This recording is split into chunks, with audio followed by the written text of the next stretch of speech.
On today's Riley Everyday, we are finishing up our countdown through the top 5 storylines in the SEC with number 1. We're talking the Kentucky Wildcats, specifically the transfers that will make or break Mark Pope's second season. So like most college basketball fans and media, I viewed Pope's inaugural campaign in Lexington as a resounding success. He constructed a roster from scratch, and he did nothing but win massive games and make the Sweet 16. However, a year later, expectations have risen. A season in and out of the top 15 and a trip to the second weekend, that's the bare minimum. That is the baseline. But that's just what you get when you coach at Kentucky.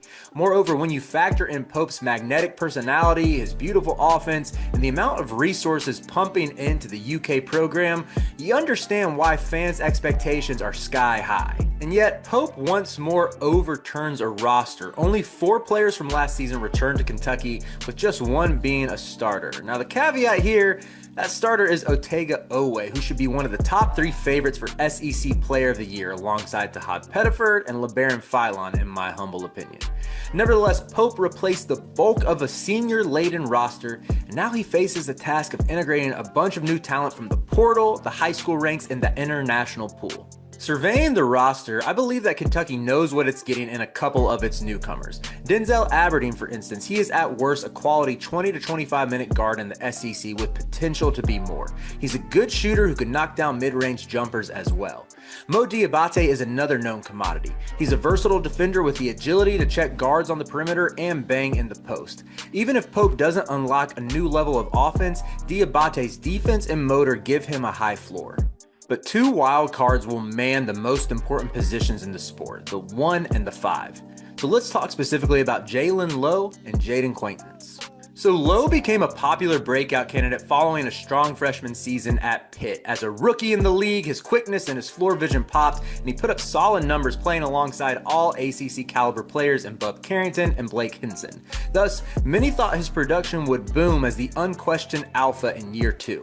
Well, his points and assists looked a lot better, but his efficiency was concerning. He was sub 38% from the field and sub 27% from 3, just lower across the board as a sophomore.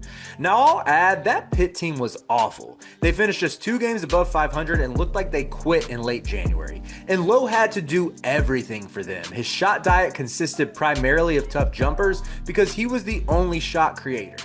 We know that Pope's system will script some easy looks, which is more than can be said for Jeff Capel, but still, he lacks some of that strength and explosiveness to finish at the rim. He was just in the 42nd percentile in field goal percentage at the bucket last year. However, his passing is nearly special. He'll still torch drop coverage because he has that wiggle to create paint touches even if he's a poor finisher. He'll slide by his man and force the big to step up, creating lob opportunities for both Brandon Garrison and Jaden Quaintance. And speaking of Quaintance, he's widely viewed as a top 10 pick in this upcoming draft. That's because of his defensive versatility and his athleticism. He can play in a variety of ball screen coverage because of his length, his instincts, his recovery, and his swift hips. And he absolutely erases field goal attempts at the rim. He's one of the most emphatic shot blockers you'll see this season. But what can he be on offense? Last year was up and down for him in that aspect, evidenced by this stat. In 13 of his 24 games, he scored in single digits. Of course, shot-happy guards and Bobby Hurley have been synonymous during his time at Arizona State, and Bashir Jihad got plenty of touches as well, but still, I would have liked to see JQ be a little more assertive. In high school, we saw these flashes of a smooth face-up game and the ability to put the ball on the deck. His jumper is still a work in progress, but he can get there. My biggest questions, though, are his playmaking. Going back to EYBL play in 11 games, he only logged 15 assists. There's just not a ton to go off of there from high school or last season. But maybe at Kentucky, he evolves that part of his game much like Amari Williams did.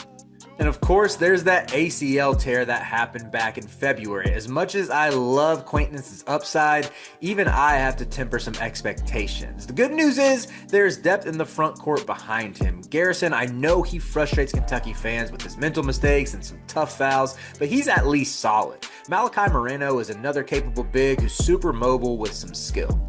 However, in order for Kentucky to be a top 5 team, it needs JQ at his optimal level. He has to look like a lottery pick.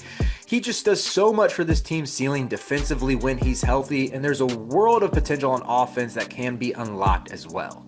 I actually view him as more important than Low, who should clearly be third in the pecking order after Oweh and Aberdeen. All Low has to do is facilitate well and not shoot below 40% from the floor, which, again, Pope has a pretty good track record at that.